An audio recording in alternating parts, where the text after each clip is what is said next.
Die Zeit schwankt zwischen den Jahreszeiten. Unten ist Frühling, oben liegt noch der Schnee. Während sich die Bergkämme im Chiemgau aus dem Morgenlicht schälen, bereiten Markus und die Brüder Marinus und Bene ihre ungewöhnliche Ausrüstung vor. Das sind die Snowblades aus den 90er Jahren von Salomon. Die gibt es auch nicht mehr, aber die sind eigentlich die besseren Fiegel tatsächlich. Schauen wir mal. Aber nicht die Originalen. Wer es nicht kann, braucht die neuen Modelle, gell? Ich habe die historischen, originalen Fiegel. Mit Alukanten hinten zum Bremsen, ohne Teilierung, da gibt es eigentlich nur geradeaus. Die Firngleiter sind älter als jeder der drei. Und falls das Wetter hält, nehmen sie auch Kletterzeug mit für ihre Tour vor der Haustür auf die Kampenwand.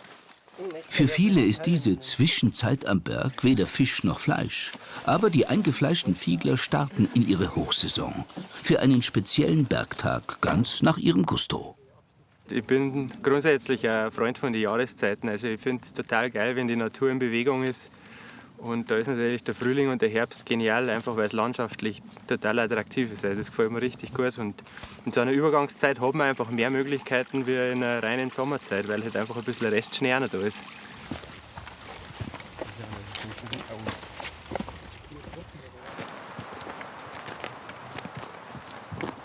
Eine spezielle Zeit, weil es eigentlich in meinen Augen die schönste Zeit im Jahr ist, oder? Weil du hast unten im Prinzip schon alle Möglichkeiten. Es ist grün, du kannst Radl fahren und am Berg hast du halt nur einen Schnee. Und vor allem nicht irgendeinen Schnee, sondern in der Regel einen geilen Schnee. Also auf dem Firn ist er viel mehr verlassen wie auf dem Powder heutzutage. Noch trägt die Luft keine Gerüche des Frühjahrs. Die bunten Farben sind nicht erwacht. Während sich der Frühling zaghaft in den Bergwald einschleicht, breiten sich oben auf dem Ostboden noch die Schneefelder aus.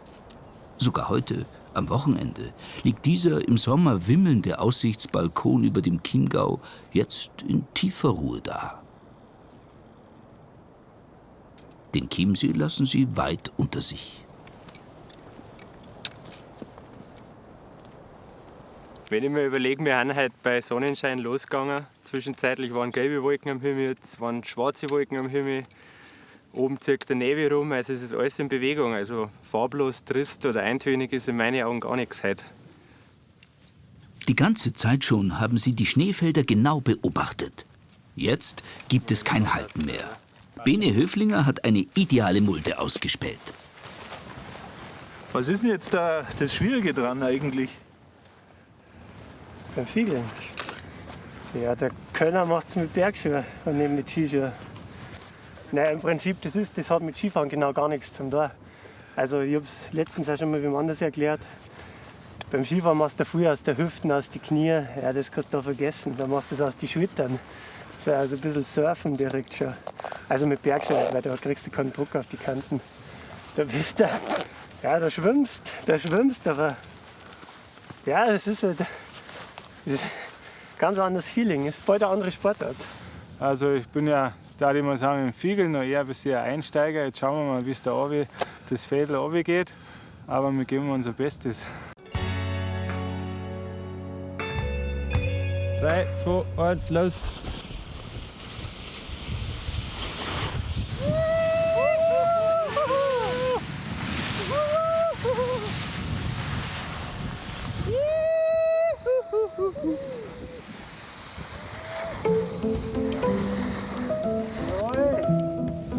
Super!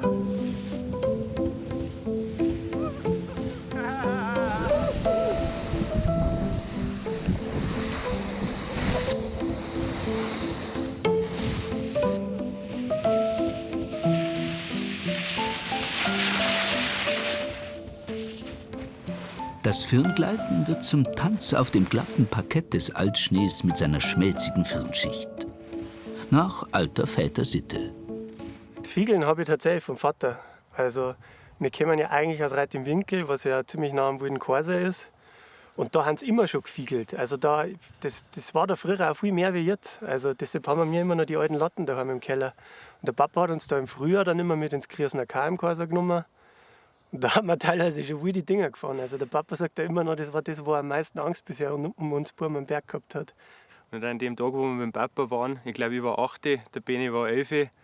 Und ja, da war es natürlich gefroren. Und ist gerade so dahingegangen. Zum Glück hat keiner die Fiegel verloren, weil wenn sie angeschnallt hätten, dann hätte es anders ausgeschaut. Ihre besonderen Fähigkeiten haben Bene und Marinus auch den elendslangen Abstieg erspart, als sie sich am 7000er Peak Lenin im Pamirgebirge Tadschikistans einen gemeinsamen Bergtraum erfüllt haben. Geil.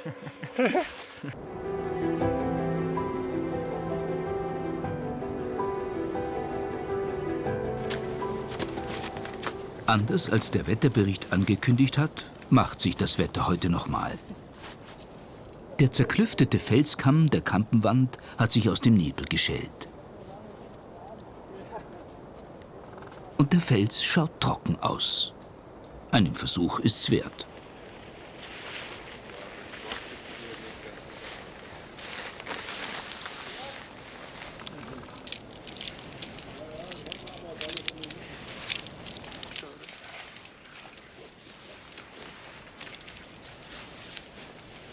Markus ist Sportlehrer und Bergführer. Er steigt an dieser steilen Felsflanke vor.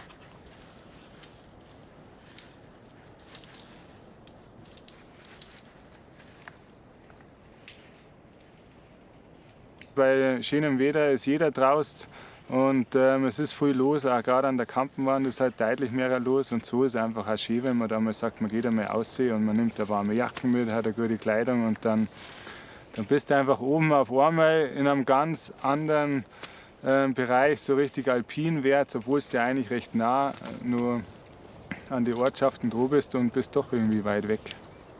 Und der bekannte Hausberg reicht dafür vollkommen aus. Also, ich finde ihn schon kalt, muss ich sagen. Aber schaut das solide aus.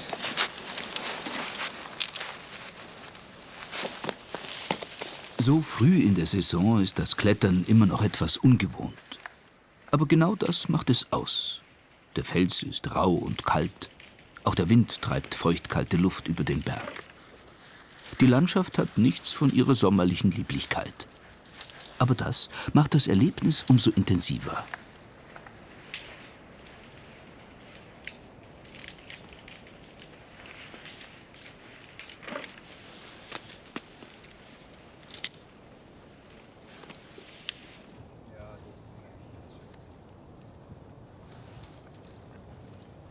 So teilen die beiden Brüder Bene und Marinus wieder einmal ein Abenteuer vor der Haustür. Von unten gesichert tastet sich Markus an die Schlüsselstelle der Tour, eine glatte Platte.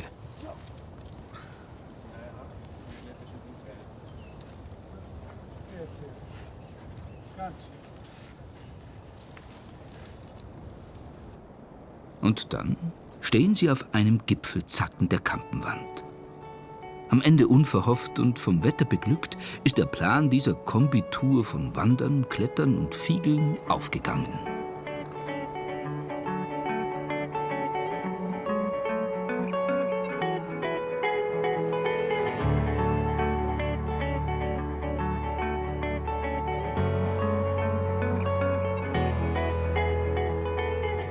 Mit der Abseilaktion beginnt der Abstieg.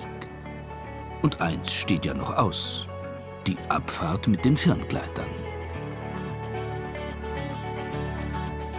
Was nimmst du mit von so einem Tag? Boah, ein Haufen. Gute Erinnerungen und die bleiben fürs Leben, kommt mir vor. Also, das ist kein normaler Tag, den speichert man ab und da denkt man in 30 Jahren dran und freut sich dann immer noch drüber, wie schön das war. Aber wenn man so zusammen ist wahrscheinlich, oder? Ja, sowieso. Also, die geteilte Erfahrung ist eigentlich das, was es ausmacht. Klar kann man sowas allein auch machen, aber erstens ist es gefährlich und zweitens hat man dann keinen, mit dem man im Nachgang drüber reden kann. Und oft ist ja das Reden im Nachgang, was nochmal total spannend macht, das Ganze. Ja, nein, vor allen Dingen ein schöner Tag halt auch, weil Marinus und ich, mein Bruder, wir waren früher so viel miteinander am Berg unterwegs, also bald jetzt Wochenende, alle ausgerockt.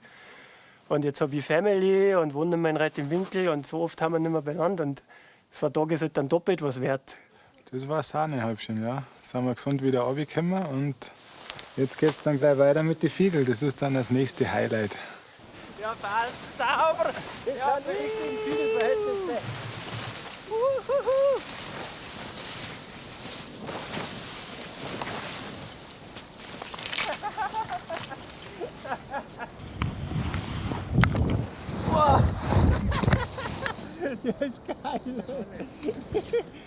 Der Abstieg wird zu einem Höhepunkt der Tour. Also ich weiß, was ich nächste Woche tue, dass wir da nochmal aufkommen und nochmal die Schneereste runterfiedeln. Ursprünglich ist es ja eigentlich eher schon wieder aus der Mode ein bisschen gekommen. Aber wir drei, wir nutzen das weiterhin auf jeden Fall noch. Manche sagen ja, die Fiegel seien eine Erfindung für Faule, die sich die Mühen des Abstiegs sparen wollen. Aber es ist etwas ganz anderes. Hier drückt sich die Schwerkraft des Bergs noch einmal in rasanten Schwüngen aus. Ein kleiner Rausch alpinen Erlebens. Und es braucht nur ein paar Schneereste vom vergehenden Winter.